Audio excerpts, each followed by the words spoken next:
7,500 complaints, and Sideman, a DJ on BBC One Extra, resigned in protest.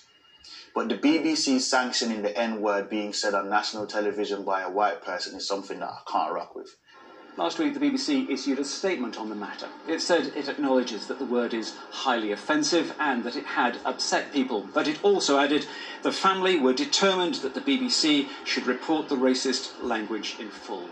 Well, there has now been another meeting, and the BBC Director General Tony Hall says they now accept they got it wrong.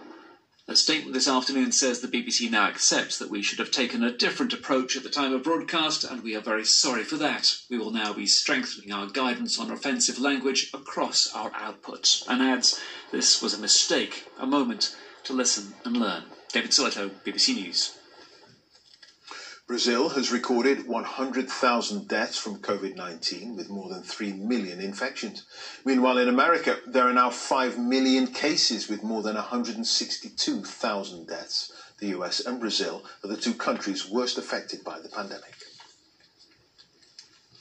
The Labour MP Dawn Butler has accused police of racially profiling her after she was stopped by officers while in a car. The former Shadow Equalities Minister says she was pulled over by the Metropolitan Police in East London.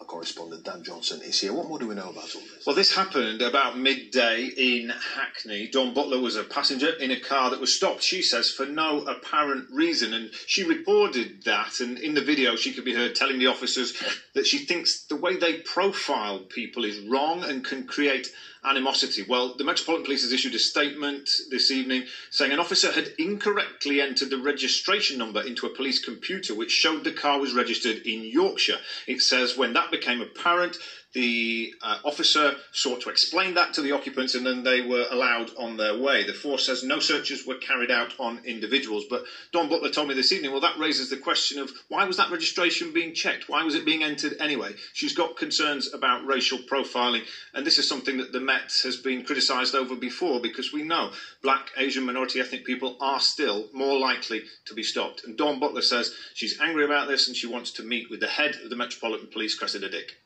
OK, Dan, many thanks. Dan Johnson there. Main streets and squares in Minsk, the capital of Belarus, have been sealed off tonight after a state-run exit poll suggested the country's authoritarian leader, Alexander Lukashenko, had won the general election by a wide margin. He's been president for 26 years and has been battling a wave of discontent over his handling of the coronavirus pandemic, the economy and human rights. Sarah Rainsford has more details. Her report contains some flash photography. Belarus has never seen an election like this. A nation demanding change after 26 years of authoritarian rule. You can tell most are opposition voters by their wristbands.